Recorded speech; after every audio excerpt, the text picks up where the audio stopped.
toujours vachement étonné par deux choses. D'une part, le faible nombre de CV qu'on reçoit. Et deuxième chose, le fait que les CV qu'on reçoit sont des CV de personnes qui viennent de tous horizons, mais pas du transport. Il a commencé à se dire, il faut peut-être que je prépare un truc pour essayer de sortir l'entreprise de sa situation en dehors d'une succession familiale. J'ai dit à mes parents que je suivais un parcours pour avoir l'agrégation en économie, et en fait, je m'étais réinscrit en BTS en alternance dans une école parisienne. Bienvenue sur TRM en thème, le podcast qui fait battre le cœur du transport, de la logistique et de la supply chain.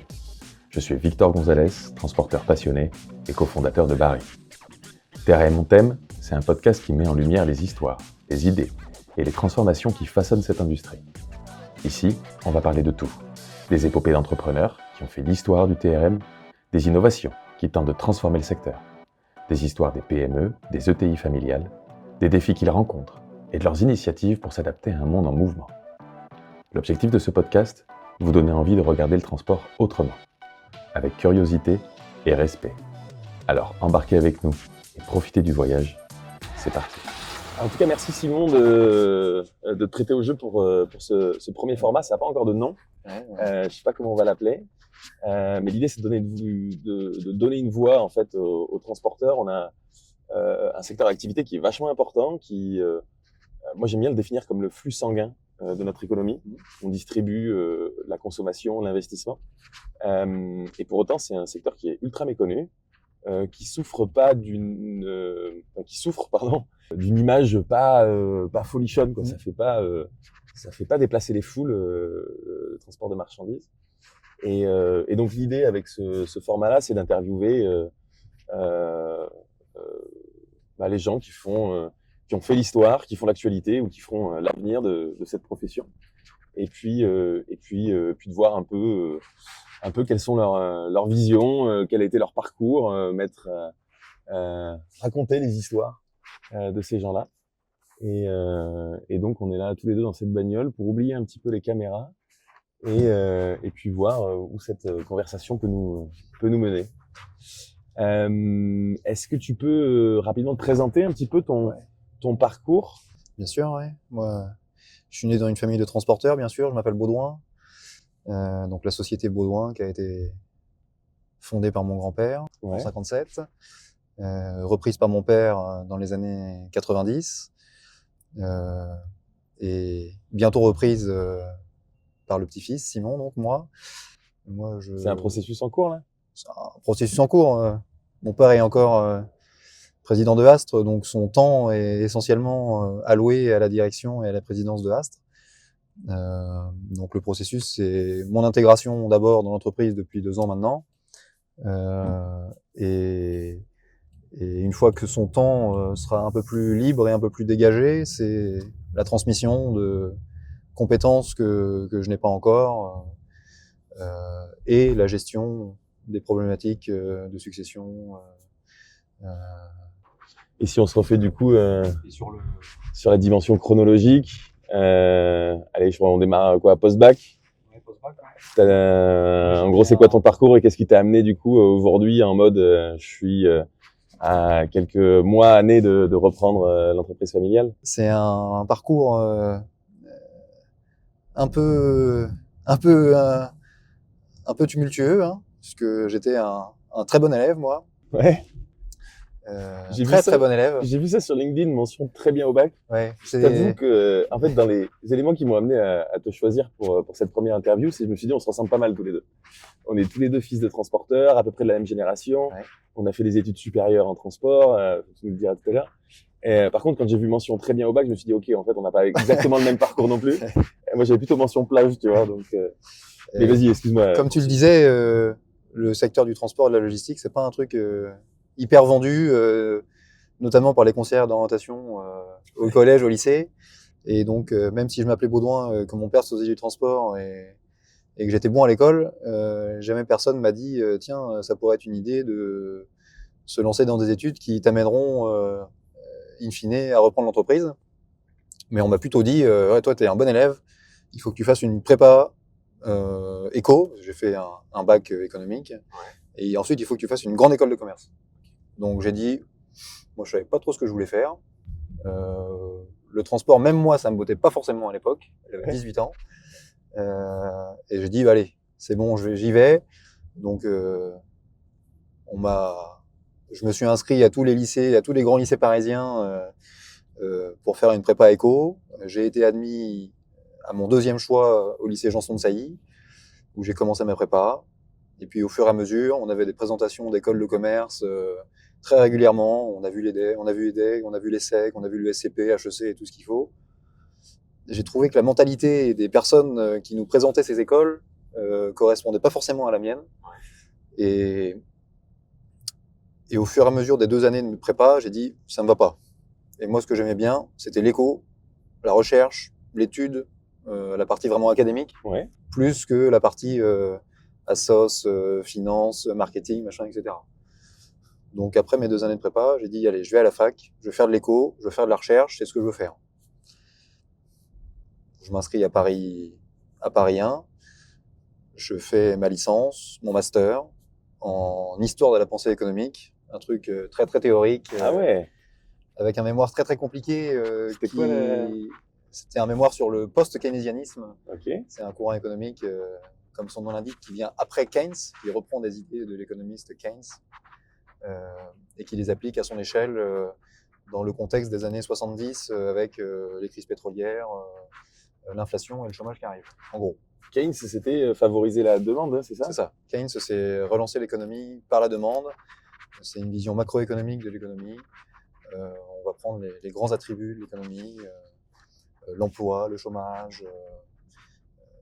Et derrière, tous ceux qui ont suivi Keynes ont vanté l'action des politiques monétaires et budgétaires qui permettaient la relance de la consommation, de la demande et de l'investissement. Ça a fabriqué les 30 Glorieuses, notamment? Ça a fabriqué les 30 Glorieuses, puisque toutes les politiques économiques, ou une grosse partie en tout cas des politiques économiques de l'Ouest après la guerre, se sont basées sur les théories keynésiennes.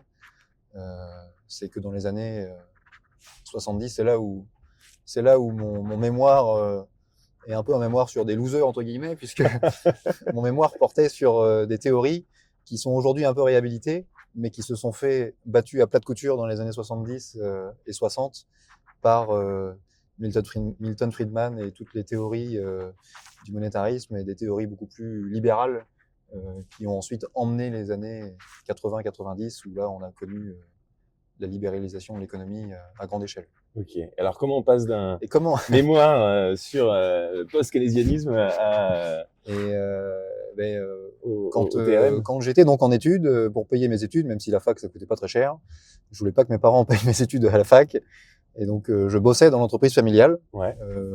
Puisque un été je me suis dit bon, faut quand même que je me mette à bosser un peu, et comme ça me disait trop rien d'envoyer des CV à droite et à gauche pour l'été, je me dis bon, je vais bosser dans le boîte de mon père.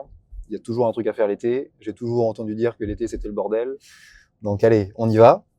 Donc dans différentes structures de la société, j'ai été laveur de camions, j'ai été maître des camions à quai chez des clients. Avec le permis de conduire, bien entendu. Avec le permis de conduire, bien entendu. Le permis de cours, j'ai dit un jour. Et on m'a demandé si ça existait réellement. J'ai dit oui, bien sûr, ça existe, le permis de cours. J'ai été à l'exploitation. Voilà, j'ai fait sur 3-4 étés différents toute une série de postes. Et puis au fur et à mesure des étés, je me suis rendu compte que j'aimais bien y retourner, que ça commençait à me plaire, que le métier c'est une chose, mais l'ambiance, l'environnement, la relation client-conducteur, j'aimais bien finalement cette relation-là, cet environnement-là. Et au sortir de mon master, j'ai dit à mes parents que je suivais un parcours pour avoir l'agrégation en économie. Et en fait, je m'étais réinscrit en BTS en alternance dans une école parisienne. Faut pas rigoler. Ah, les bons mensonges. Non, mais c'est des bons mensonges. Ça les a pas fait trop rire, mais, ouais, j'imagine. Mais surtout quand je leur ai annoncé 6 mois plus tard. Et donc voilà, vraiment reparti de zéro, une école parisienne qui s'appelle l'Institut Nemo, que je remercie beaucoup d'ailleurs, parce que une super structure, une petite structure, mais qui m'a vraiment beaucoup aidé dans cette nouvelle formation. Donc voilà, en alternance. Et donc t'as vraiment osé prendre un vrai risque j'ai pris un vrai risque, c'était de repartir à zéro. Repartir à zéro, ouais. Parce que même si les expériences estivales que j'avais eues m'avaient donné quand même pas mal de compétences, je sentais que j'avais pas le bagage fondamental technique pour pouvoir me dire allez, j'ai un master en économie, j'essaie de trouver une formation en transport en bac+3, bac+4 qui me fasse repartir non pas du début, mais d'un socle et d'un plancher un peu plus haut. Et du coup, ils t'en ont voulu un petit peu de... Ils m'en ont pas voulu, mais ils m'en ont voulu d'avoir gardé le silence pendant 6-8 mois. Ouais. Je l'ai annoncé à ma mère avant de l'annoncer à mon père. C'est toujours plus simple dans Je cet trouvais ça- ordre-là. Ouais. Je trouvais ça plus facile. Donc ils m'ont tous les deux dit, la première réaction c'est t'es fou, qu'est-ce que tu fous? Je pensais que tu étais en train de faire la grève. Et puis bon, quand au-delà de la première réaction, quand tu expliques les enjeux, finalement c'était plutôt une bonne chose et ils l'ont tout de suite compris que c'était plutôt une bonne chose. Hein. Ils ont senti que j'étais plutôt bien motivé.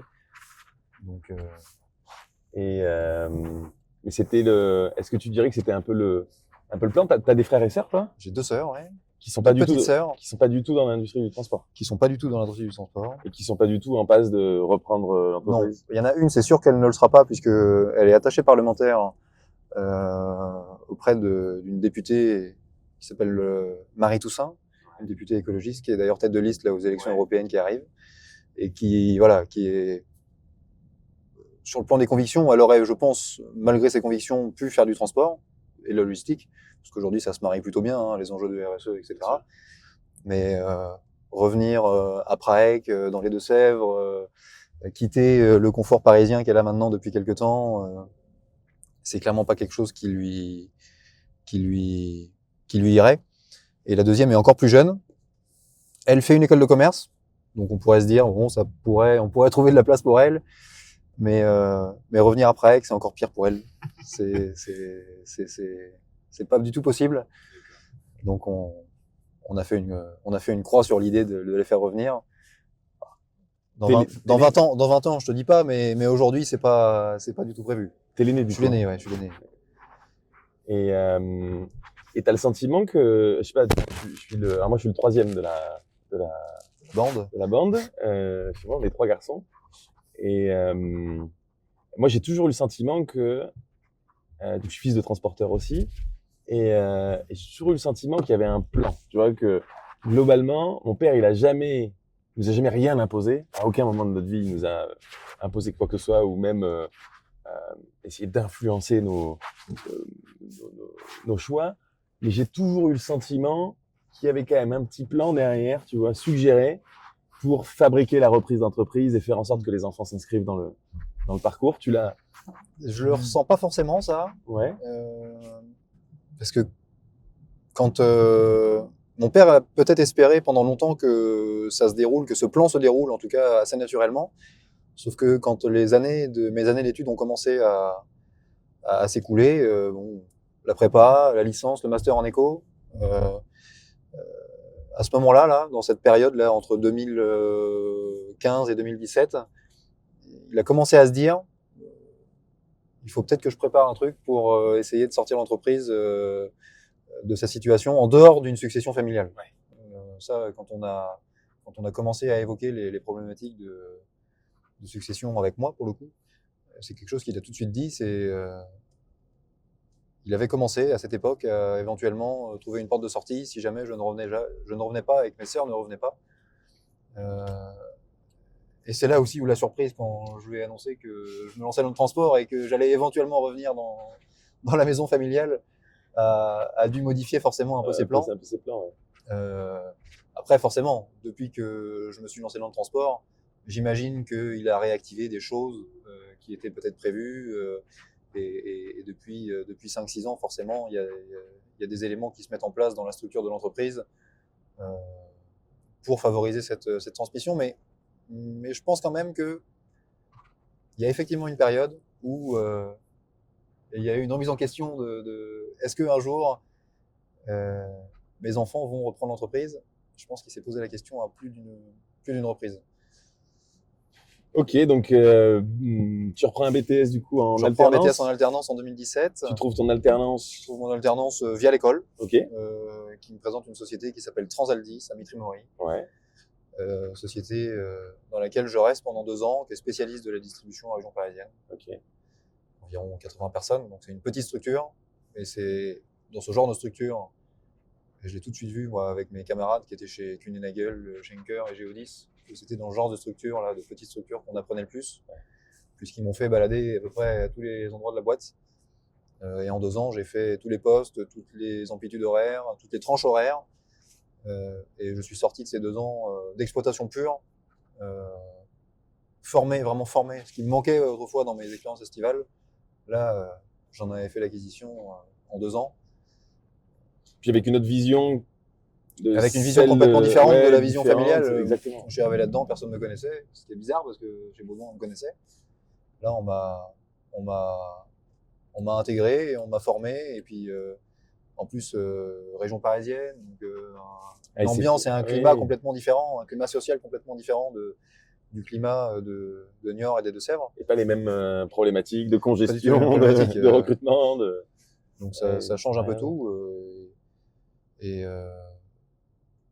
Après, il s'est avéré que comme j'avais vu pas mal de choses et que mon objectif c'était aussi de découvrir d'autres missions au-delà de l'exploitation, j'ai cherché à continuer mes études, toujours en conservant le format de l'alternance. Ouais. C'est là où je me suis orienté vers l'école supérieure des transports. Ouais, que j'ai fait aussi. Voilà.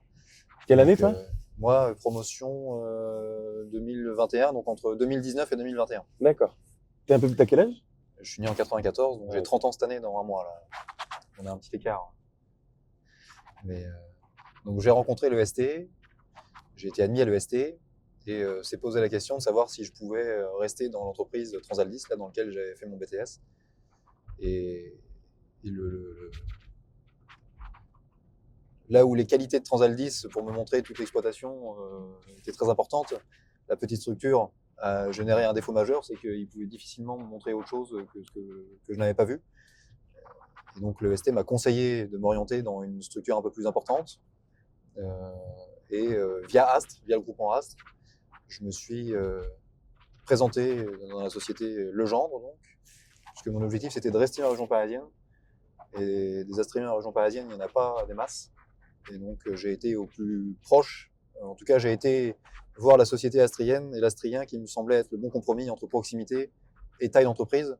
Legendre, moi quand j'ai intégré Legendre en 2019, il y avait déjà 600 personnes, 650 personnes. C'est une sacrée boutique. Et quand le directeur de la BU Transport, Richard Valerio, m'a proposé d'intégrer la BU Transport et d'intégrer le bureau d'études, j'ai tout de suite senti que dans ce bureau d'études, j'allais voir des missions, j'allais développer des compétences totalement nouvelles qui allaient forcément m'aider dans la suite de ma carrière. J'étais assez impressionné, on est en train de discuter avec eux, tu vois, sur la dimension Barry, là. Ouais. Je suis épaté de la manière dont ils mènent un projet. C'est très, très, très solide, quoi. Ouais. C'est hyper structuré. Il y a des cellules de projet dans tous les métiers, transport, logistique, emballage, overseas. Ils ont des experts dans tous les métiers et des experts qui savent développer des projets. Alors, ça génère un peu d'inertie forcément, mais par contre, ça te prépare le terrain d'une manière royale pour implémenter un outil, pour implémenter typiquement un outil comme Barry, c'est parfait avec ce type de structure, quoi. Donc voilà, 2 ans chez Legendre, en bureau d'études, via l'EST, très bonne expérience aussi. Et donc fin 2021, j'ai fini mes missions chez Legendre et j'avais déjà donc 27 ans. Ouais. Et quand je voyais tous mes petits copains chez Astre, jeunes repreneurs qui étaient déjà dans la société depuis 2, 3 ans, 4 ans, je me dis bon, il faut que j'aille maintenant. Donc ça n'a pas été facile.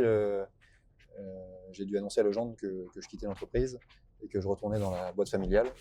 Ouais, je pense qu'il devait s'y attendre. Il s'y attendait, mais tu souhaites certainement toujours un cycle un peu plus long. Mais... C'est ça, voilà.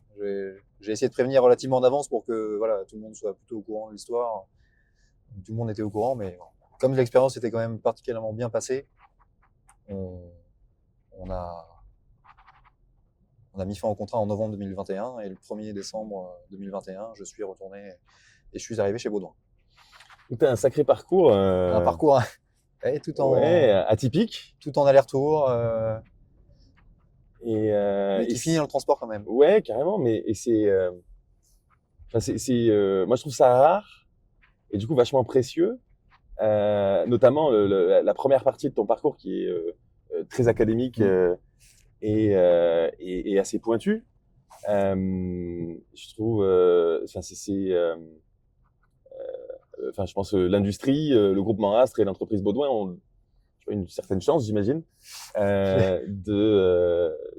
disposer de quelqu'un avec les neurones branchés comme ça, quoi. Je veux dire, J'utilise pas les connaissances et les savoirs en économie tous les jours au bureau, ouais. mais par contre, les méthodes de travail, les méthodes de réflexion, et voilà, tout le cheminement d'une réflexion, ça par contre, ça s'apprend à la fac, ça s'apprend quand on fait un peu de recherche et quand on est baigné dans un monde plutôt orienté recherche. Et ça, aujourd'hui, je le mets encore à contribution tous les jours au travail, ça, c'est sûr.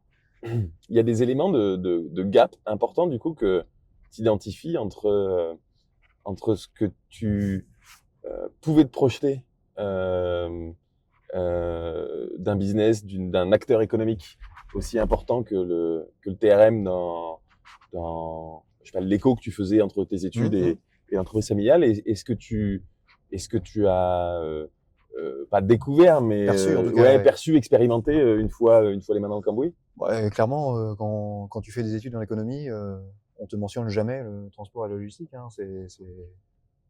Surtout dans mes études à moi d'économie, qui étaient, comme j'ai dit tout à l'heure, vachement portées sur la macroéconomie. Ouais. Là, on te prend l'économie dans un seul bloc, et l'économie, c'est l'économie. On te dit même pas, il y a l'industrie, il y a les services, il y a l'agriculture. C'est l'économie.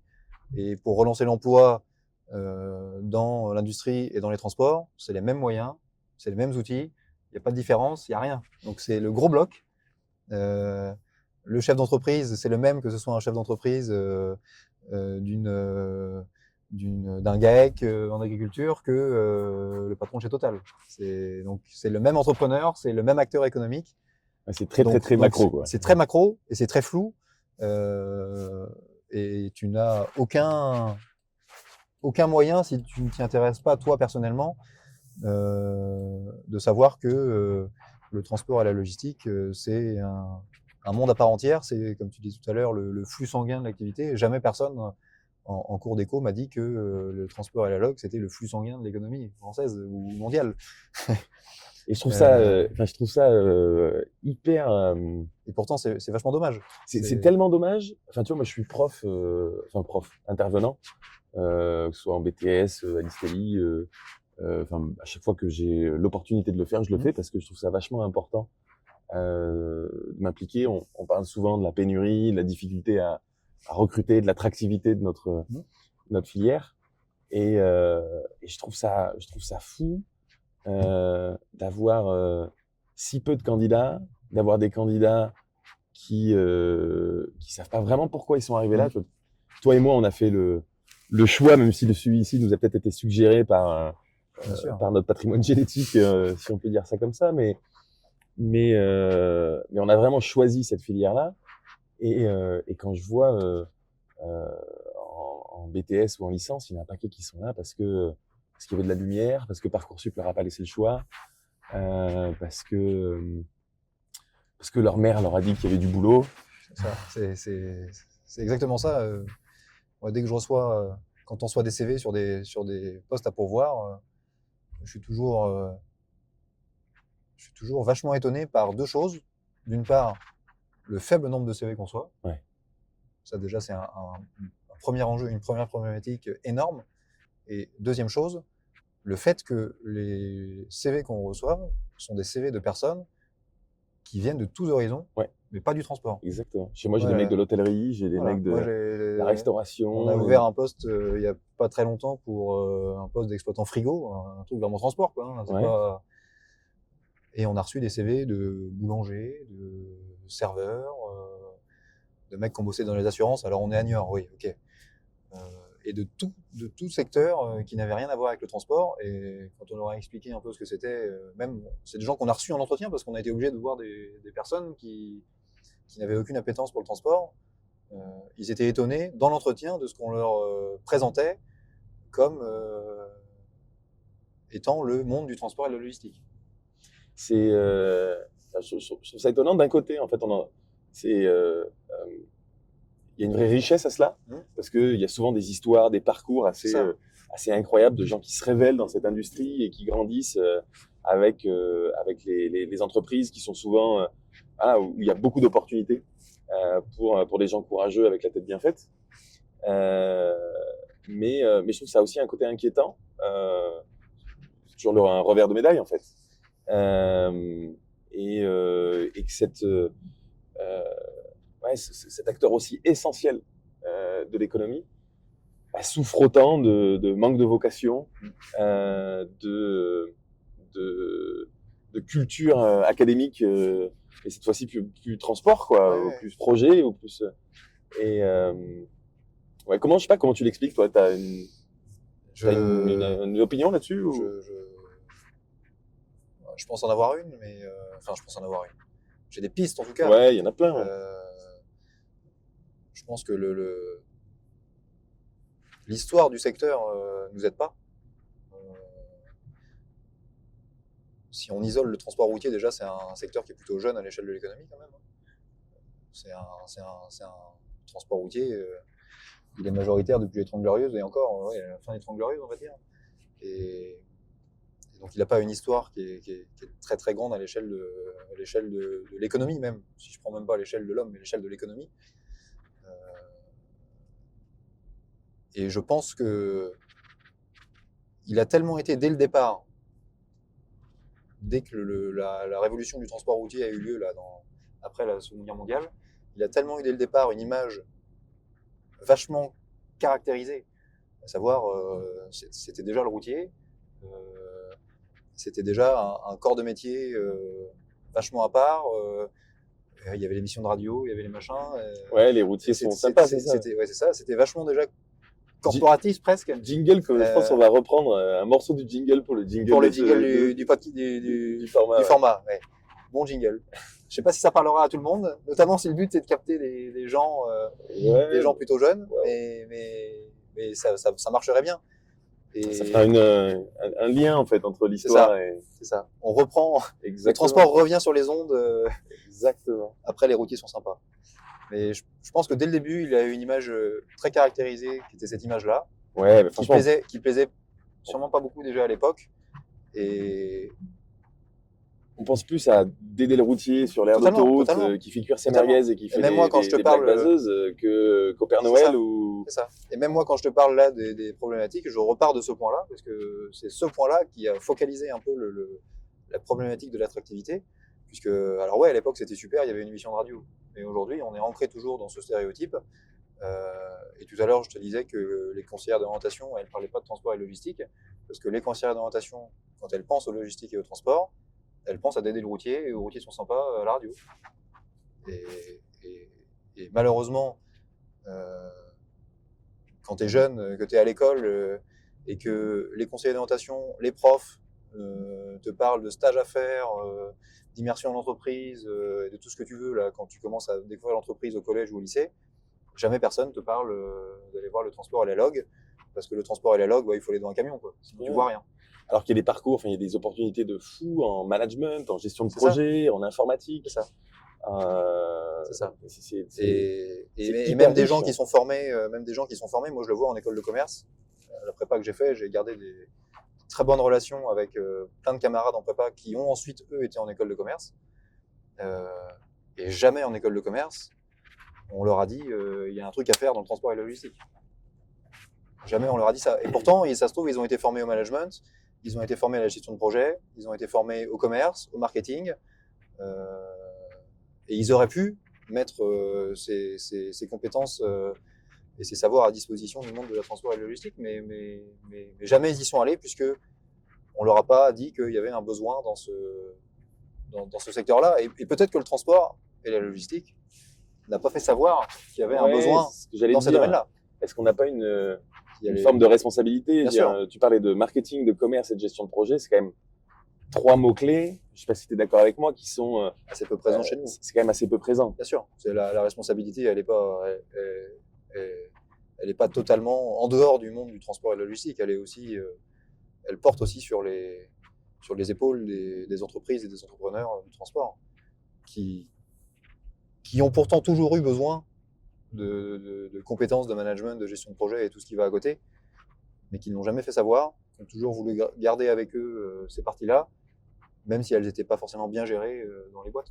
Et on en voit la limite aujourd'hui. Tu vois, moi, je te disais tout à l'heure, j'interviens.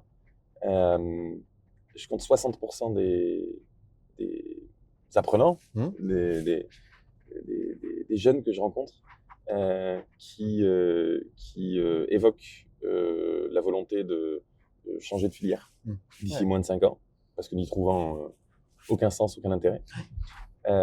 Et 90% qui ne sait même pas pourquoi il est là. C'est ça qui est terrible. Le chiffre fait peur pour tout le monde. Et même si c'est un petit échantillon, je pense que tu le retrouves dans énormément d'écoles et de parcours de formation. Mes potes de l'EST, on était 80 dans la promo. J'ai gardé assez peu de relations avec cette promotion-là.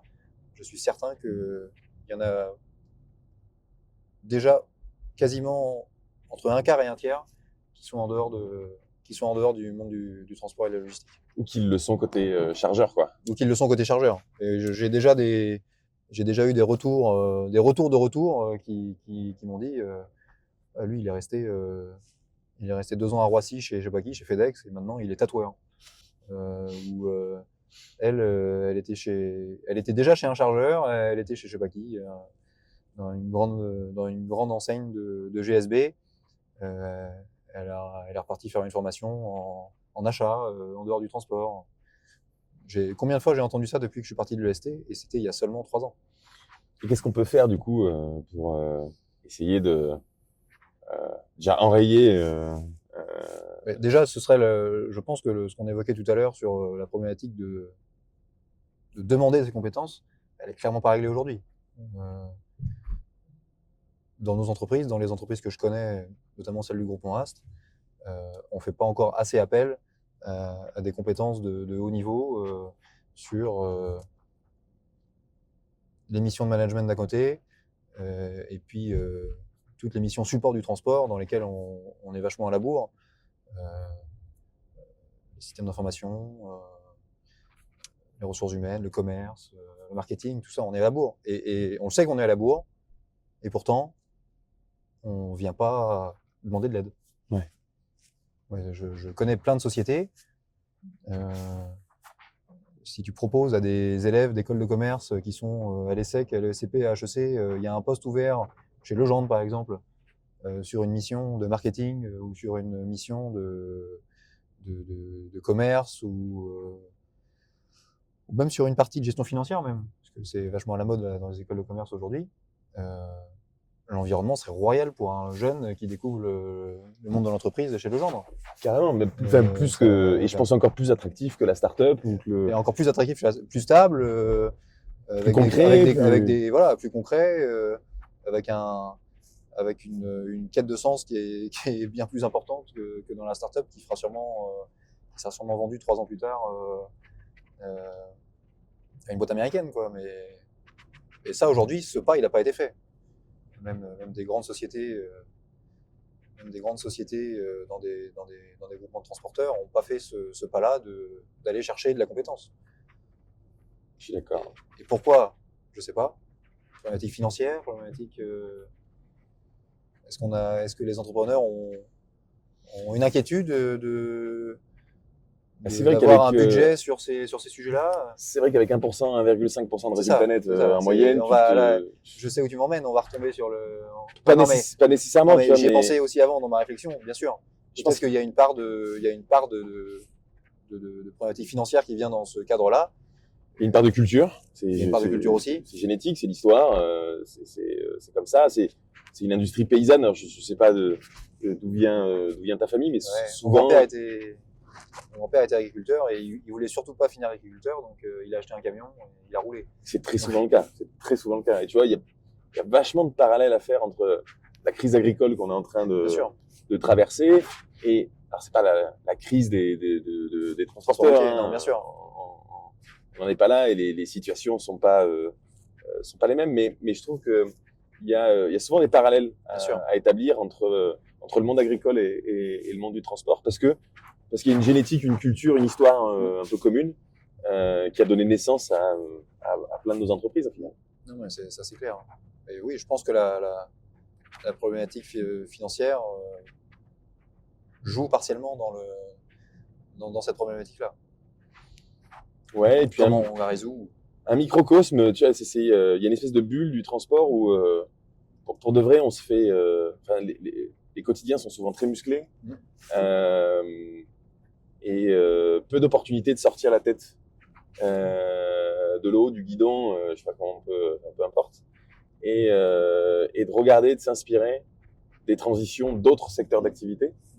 Mais je disais aux garçons, je suis venu avec les deux petits marketeux là, et je leur disais, moi, quand j'avais 20 ans, draguer une fille en disant que j'étais transporteur, c'était compliqué. Ça marche pas. Ça marche toujours pas. Hein. Ça marche certainement toujours pas. Je pense. Et tu vois, je faisais le parallèle avec les métiers de bouche. Et j'ai souvent entendu les aînés dire que les métiers de bouche, c'était pas facile pour draguer en boîte, en fait. Tu vois. Quand tu disais que tu étais boulanger, boucher, charcutier, bon, ça passait pas bien. Socialement, c'était pas non plus un truc de fou. Aujourd'hui, les mecs, c'est les stars d'Instagram, ils passent à la télé. Alors, sans transposer directement en disant que les transporteurs doivent être sur Instagram, etc. Mais il y a peut-être quelque chose à faire. Et du moins, tu vois, c'est ce qu'on essaye de faire avec le format fait partie exactement pour la révolution du transport. Montrer que qu'il y a des cerveaux, il y a des opportunités, il y a des histoires incroyables, il y a une vraie transformation à établir. C'est un rôle absolument central dans l'économie. Et ouais, il y a plein de choses à faire. Ouais. Non, mais aujourd'hui, dans les entreprises de transport, sur plein de thématiques prisées par les étudiants, notamment les étudiants qui vont chercher un master, comme la RSE par exemple. Nous, on a embauché une responsable RSE en novembre. Là, elle s'est refait le schéma. C'est un cerveau, hein, elle a un master, vraiment.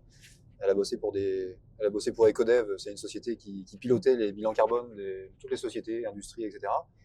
Elle a vraiment un niveau d'études élevé et une expertise très élevée dans son domaine. Là, on lui a filé la structure de l'entreprise, on va dire, entre ses mains. Et elle doit cartographier l'entreprise. Elle va au contact des gens. C'est aussi ça qu'il manque dans certains secteurs où on demande de rester éloigné des personnes. Dans le nôtre, on demande de se rapprocher des personnes. Je trouve que ça a une richesse assez importante par rapport à d'autres secteurs. Et elle se rapproche des personnes, elle cartographie l'entreprise, et ça lui demande un niveau d'érudisme vachement important pour réussir à entamer la transformation environnementale et de TE de l'entreprise Baudouin. Et ça, aujourd'hui, c'est le genre de compétences, il y a 10 ans, personne ne te demandait d'avoir ça dans les boîtes de transport. Et des entreprises, alors nous, c'est pas le cas chez Baudouin, mais d'autres entreprises un peu plus importantes que je connais, je suis toujours chez Astre, ont entamé leur révolution digitale maintenant il y a plusieurs années, et ont eu besoin pour entamer cette révolution digitale d'un cerveau tech, et à côté d'un cerveau qui connaissait bien le transport et qui connaissait bien la gestion de projet transport / tech. Donc là, sur des projets comme ça, tu as tout de suite besoin de plusieurs personnes qui, il y a 10-15 ans, n'auraient jamais mis les pieds dans une boîte de transport. Et après, c'est comment est-ce qu'on arrive à packager tout ça, à marketer tout ça pour transmettre, montrer que toutes ces opportunités existent, qu'il y a ce dynamisme-là, et transformer un peu l'image de ce secteur. C'est on n'est pas vraiment pris on n'est toujours pas trop pris pour le Père Noël, clairement pas. Ni pour l'acteur incontournable de l'économie. Clairement pas. Clairement pas. Et le fait chez les chargeurs encore aujourd'hui d'être avant tout un poste de charge et pas tellement une opportunité d'optimiser sa logistique ou d'optimiser ses flux logistiques, fait ralentir aussi ralentit notre évolution dans le sens où elle se propage pas suffisamment dans l'économie. Quand tu vas chez des gros industriels et que la direction des achats a choisi de faire un appel d'offres pour casser les prix et confie son dossier à un gros commissaire de transport, toutes les personnes qui bossent chez cet industriel, qui sont en relation avec cet industriel, tous ses fournisseurs, tout son environnement économique, n'a pas Une valeur perçue, une valeur perçue du transport excellente. alors qu'elle fait partie intégrante de leur proposition de valeur C'est ça. et de leur promesse client. C'est-à-dire que leur promesse n'est tenue que lorsque nous, on a tenu la nôtre. Quoi. C'est ça. Et tu vois, on disait tout à l'heure 1,5% de résultats en moyenne. Il va falloir trouver un moyen, à mon sens, de faire augmenter la valeur perçue de nos services, parce que la dernière image que va laisser une entreprise lors d'une relation contractuelle transactionnelle, c'est celle de son sous-traitant du livreur qui va terminer la mission en livrant le destinataire de la marchandise commandée. C'est ça. Et ouais, je trouve que la valeur perçue, elle est vachement faible. Et ce qui explique certainement un peu nos niveaux de prix. Le transport n'est qu'une commodité. C'est ça. On achemine la marchandise du point A au point B. Et ça ne vaut que ce que ça coûte. Et du coup, on est coincé là-dedans, quoi. Bien sûr. Non, mais ça, c'est... Et le comment en sortir sur une expérience client aussi faible que la livraison d'une palette ou d'un colis, comment est-ce que tu fais pour retourner la situation et pour arriver à passer d'une expérience neutre, standard, sinon médiocre, et à retenir plutôt les expériences médiocres que les très bonnes expériences. Comment est-ce que tu fais pour faire en sorte que toutes tes expériences de livraison auprès des destinataires, pour le compte de tes donneurs d'ordre, soient des super expériences, et pour faire en sorte que cette super expérience et cette demande de très bonne expérience se propage dans la totalité de l'économie. Parce qu'aujourd'hui, tu as des... Si tu fais un sondage dans la rue, tu demandes est-ce que vous demandez à avoir une expérience de livraison? Alors, ça touchera plus des particuliers avec des livraisons de colis. Mais le schéma s'applique aussi sur ce métier-là. Si tu demandes à la population est-ce que vous attendez une expérience de livraison, une super expérience divertissante, je suis sûr que tu en as la majorité qui vont dire non, moi je veux juste qu'on livre mon colis. Et pour autant, tu vois, il y a une start-up qui s'appelle Trusk. Je sais pas si tu les connais. Ah ouais, je connais, ouais. Qui, après avoir pivoté 2-3 fois, a finalement trouvé son créneau, est en train d'exploser. Je crois fait plus de 30 millions d'euros de chiffre d'affaires sur l'organisation de transport de livraison B2C, en basant toutes leurs propositions de valeur sur l'expérience client exceptionnelle pour le destinataire. C'est vachement... Dans le colis, ils ont commencé à une petite révolution. Moi, quand j'étais à porté l'EST, par Amazon, qui a fait de l'expérience utilisateur et de sa logistique son axe de différenciation. Quand j'étais à l'EST, on a eu un cours d'entrepreneuriat par un ancien de l'EST que tu connais peut-être, qui s'appelle Augustin Doumbé. Qui a fait la Delivery Academy. Voilà, il a monté une boîte qui s'appelle la Delivery Academy. Ouais, je l'ai croisé. Et toute la proposition de valeur de cette boîte, un peu de la même manière que de Trusk, réside dans la formation des livreurs pour que les livreurs offrent une expérience de livraison exceptionnelle auprès des destinataires. Et puis l'expérience utilisateur, l'expérience client, on peut l'avoir plus largement. Tu le disais sur la dimension marketing. Qu'est-ce que le client a envie d'acheter et qu'est-ce que nous, on a à vendre. Si on vend point A, point B, alors que le client, il veut avoir le choix, pouvoir faire ça de manière simple, intuitive, avoir un contact privilégié, ne pas tomber au milieu de l'exploitation au téléphone. Il y a plein, j'en sais rien, il peut y avoir mille et une attentes qu'aujourd'hui, on ne capte pas parce que, comme tu le disais, on n'a pas de département marketing qui établit des études pour comprendre le besoin client, sinon le faire émerger et apporter une voie de différenciation au-delà du prix et du délai. Mais ouais, tu vois, je pense que se pencher et s'intéresser sur cette dimension-là, c'est peut-être là-dessus que réside tu vois, un peu le fil conducteur de ce qu'on s'est dit tout à l'heure, quoi. Tout l'enjeu ouais, bien sûr. Ok. Bon, mais super. J'ai trouvé ça hyper cool comme format. Moi aussi. Et je m'attendais pas c'est allé au-delà de mes espérances. Attentes, ça. De mes attentes, ouais, c'était. Ah, mais on pourrait continuer sur à peu près toutes les problématiques du transport qu'on rencontre aujourd'hui. Ouais, mais on s'est centré sur, mais c'est là où le format a du potentiel. C'est que je pense aussi. Tu peux évoquer absolument toutes les problématiques, tout en redorant l'image du secteur à travers ses discours. C'est ce qu'on va essayer de Là, faire. aujourd'hui, l'objectif, c'est de redorer l'image du transport et de la logistique. C'est de dire qu'il faut des compétences, qu'il faut des cerveaux, qu'on n'en a pas assez, et que surtout, on a des très belles boîtes. Puisque aujourd'hui, l'un des critères de choix dans des jeunes, c'est aussi de dire que je vais aller dans une boîte qui a un peu de sens, et les boîtes de transport ont du sens. Bien sûr. Elles ont toutes. Et il y a tout à faire. Et il y a tout à faire dedans. Il y a une totale transformation à opérer sur la dimension marketing, la dimension commerciale, la dimension digitale. Bien sûr. Tout est à faire. Même là, moi, je vois, chez Baudouin, on est une équipe commerciale de 2 personnes pour 280 personnes. Est-ce que c'est suffisant? Et là, je te parle que des personnes qui sont dans le service commercial. Il y a même pour établir une stratégie commerciale, ça se fait au niveau des directions. Est-ce que la direction aujourd'hui dans les boîtes de transport doit être la seule à déterminer la stratégie commerciale? Est-ce qu'elle doit être la seule à déterminer les moyens à mettre en place pour déployer la stratégie commerciale? Sans référentiel. Je suis pas certain. En ayant pour la plupart du temps pas forcément de formation commerciale, pas forcément d'outils. Mon père, il a été porteur de la stratégie commerciale jusqu'en 2014 avant de devenir président de Astre. Ouais, il a fait une école de commerce, ok, mais je ne sais pas si à l'époque on lui a donné les outils et les clés pour faire du commerce et pour aller chercher des clients dans le transport.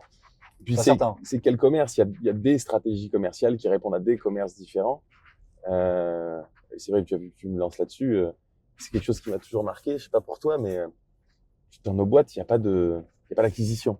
Il n'y a pas de stratégie d'acquisition. Il n'y a pas de chasse, quoi. Pas de chasse, ouais. Pas de chasse. Ça, c'est quelque chose qui revient. Et plus le temps passe, plus Barry et plus toi, personnellement, passe du temps là, dans la structure de Astre, et plus il y a une émulation sur ce sujet-là. J'ai le sentiment avec ça. Le nombre d'appels que j'ai eu depuis qu'on se connaît, là, depuis l'an dernier, pour me dire qu'est-ce que tu penses de ça là? Il est venu nous titiller sur nos stratégies commerciales, sur notre gestion de notre portefeuille. Qu'est-ce que tu en penses? Moi, je suis tout à fait d'accord avec lui. Après, c'est les moyens qu'on met en place pour changer l'histoire, mais au-delà. J'irais même plus loin que ce que toi tu disais, et qui les a chatouillés un petit peu. C'est toi, tu leur dis, on n'a rien pour aller chercher les clients et pour faire l'acquisition. Et moi, il y en a certains à qui j'ai dit, ce que je le pense, et je pense que chez Baudouin, c'est le cas. C'est pas une critique pour le service commercial, mais c'est le cas, c'est une critique aussi pour moi. Même dans la gestion et dans la fidélisation de nos clients à nous, on n'est même pas bon en fait. C'est que t'es pas bon pour acquérir, et t'es médiocre, voire pas bon du tout, parfois, avec certains, pour entretenir la relation avec des chargeurs avec qui tu bosses depuis 5, 10, 15 ans parfois. Du coup, heureusement qu'on est essentiel, quoi. Et heureusement qu'on est essentiel, ouais. Alors, heureusement qu'on croise des chargeurs qui veulent continuer parfois de faire travailler les transporteurs locaux, qui sont satisfaits de notre qualité, notre agilité, notre réactivité. Mais le jour où à chaque fois dans la direction des achats des chargeurs pour qui on travaille, il y a quelqu'un qui arrive et qui veut que l'expérience client justement soit la bonne expérience client, je suis pas sûr que on reste longtemps chez ces chargeurs-là. Et tu vois, pour être transparent avec toi, c'est sur la dimension sur mon quotidien de transporteur encore. C'est justement le cœur de notre stratégie. Des transformations qu'on est en train en ce moment d'acter. sur savoir comment est-ce qu'on offre une expérience client incomparable, comment on se différencie par la, la qualité, la compétence avec laquelle on prend en compte la problématique du client et on la résout plus vite avant même qu'elle n'émerge pour lui offrir autre chose que ce qu'il a connu jusqu'à présent. C'est ça. Et on amorce tout juste cette réflexion. C'est déjà à l'échelle du secteur. Je crois que je suis perdu. Et là, on est paumé. Là, on est paumé. Là, un passe de l'oignon. Je sais exactement où on est puisque, comme j'ai vécu toute ma jeunesse ici, j'ai utilisé mon vélo pour aller absolument dans tous les chemins, dans tous les recoins, à 10 ou 15 km aux alentours de Prague. Donc, je sais où on est. On va s'en sortir. Mais c'est ça de tourner dans une campagne où il n'y a pas grand chose autour de la société de transport. Tu peux te perdre assez rapidement. On n'a pas été embêté par le trafic, en tout cas. Non, on n'a pas été embêté par le trafic. Quelques nerveux qui ont trouvé que on était un peu léger sur la pédale d'accélérateur parce qu'on était happé par nos discours. Ouais, mais ça va. Ouais, puis j'ai savouré le moment, moi. Non, c'était moi aussi. Ok, comment on peut conclure du coup cette conversation? Qu'est-ce qu'on peut se souhaiter? Ouais, on peut se souhaiter que ce format pour toi prenne un peu d'ampleur, ouais, que tu puisses aller jusqu'à l'épisode 970 quand tu auras interrogé toutes les personnes un peu fortes de la profession et que tu auras interrogé aussi les générations qui sont sur la fin. Ouais. Parce que je pense que c'est aussi super intéressant d'avoir leur avis. Là, vachement important. On est jeunes, on est en train de dire qu'il y a tout à faire. Il y a un paquet de choses qui ont été construites quand même. Voilà, ouais. Et il y a un paquet de choses qui ont été construites. On a parlé de révolution à venir. Il y a déjà eu un paquet de révolutions dans le transport. Ce serait vachement intéressant d'avoir le retour des générations antérieures et de continuer d'interviewer les futurs. J'en ai déjà 2-3 dans le. T'en as déjà 2-3. Bon, c'est très bien. Dans le pipe, les gens qui ont marqué. C'est très bien. Qui ont marqué cette industrie et cette histoire de leur empreinte. Faisons que la diffusion de ce format prenne. Et puis chacun dans nos boîtes, faisons que tout ce qu'on dit là, sous la caméra avec le micro, on l'applique. Ben ouais. Parce que c'est le plus dur. Bon, là, on est dans la bagnole. Il y a la clim. Il y a la clim. Il y a pas trop de téléphone à côté. La salle d'exploitation est assez loin, assez éloignée pour qu'on se mette les problèmes du quotidien à l'écart. Mais quand tu reviens chez toi, appliquons ce qu'on se dit. Et quand on est chatouillé par Barry, quand Barry vient nous dire qu'on ne fait pas du bon commerce, et quand on est chatouillé sur plein d'autres sujets, parce qu'on voit que d'autres industries ont fait une révolution que nous, on n'a même pas encore amorcée, faisons en sorte qu'elle se lance chez nous aussi. Super. Merci Simon.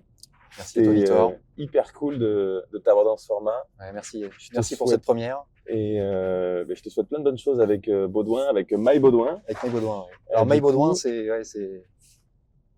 Pour l'instant, on n'a pas affecté... Toi, ce que je te dis là, c'est que pour l'instant, on n'a pas encore mis une personne à temps plein dessus sur le service commercial. Mais ça arrive. En septembre, on aura quelqu'un pour animer tout ça et on va appliquer une partie du modèle Goevia à Baudouin. Donc là, c'est la fierté absolue pour toi. Ouais, je sais pas, tu vois, j'essaie de pas trop en parler, tu vois, de Goevia. Ouais. C'est moi, je me suis vraiment inspiré de mes copains entrepreneurs. J'ai essentiellement des potes entrepreneurs dans plein de domaines d'activité. J'ai un pote qui est coach en séduction. J'ai un pote qui fait qui a une grosse boutique de personnalisation de fringues, B2B, B2C. J'ai plein de potes qui font de l'acquisition en ligne, Facebook, Google, LinkedIn, etc. C'est essentiellement des amis entrepreneurs. Et en fait, j'essaie juste de calquer ce qu'ils font dans leurs industries à la nôtre, en disant, OK, qu'est-ce que je peux tirer de positif de ce qu'ils font. Bien sûr, je vais pas copier le modèle d'un coach en séduction dans une entreprise de transport de marchandises, tu vois, bien entendu. Et pour autant, il y a des trucs à aller chercher. En fait. Ouais. Ah non, Pour autant, il y a des trucs à aller chercher. Il y a des stratégies marketing, il y a des stratégies de conversion, il y a plein de choses intéressantes à aller chercher. Donc, c'est que ça, en fait. C'est le modèle, c'est pas le modèle Goevia, c'est plutôt ouais. tu vois, L'inspiration générale, de tous les secteurs. Exactement. Merci à toi encore une fois. Merci. Faisons en sorte que cette bagnole s'arrête. Non, s'arrête. Non, pas s'arrête. Faisons qu'elle fasse beaucoup de kilomètres avec d'autres invités à ma place. En plus, elle est hybride ou électrique là. Exactement. On est full électrique. On est RSE. Donc allons-y. Faisons ça continue. Merci Simon. Merci. À plus. Merci toi aussi, à plus. Félicitations, vous êtes allés jusqu'au bout de cet épisode de TRM on t'aime. Merci de liker, de partager autour de vous et bien sûr de nous laisser 5 étoiles. Ça nous aide énormément à faire résonner la voix de notre industrie qui en a tellement besoin. Si vous souhaitez vous aussi participer à ce format, raconter votre histoire, partager votre vision, vos secrets ou une innovation qui pourrait transformer le secteur, n'hésitez surtout pas à me contacter. Je suis Victor Gonzalez et je vous dis à très bientôt sur TRM on t'aime.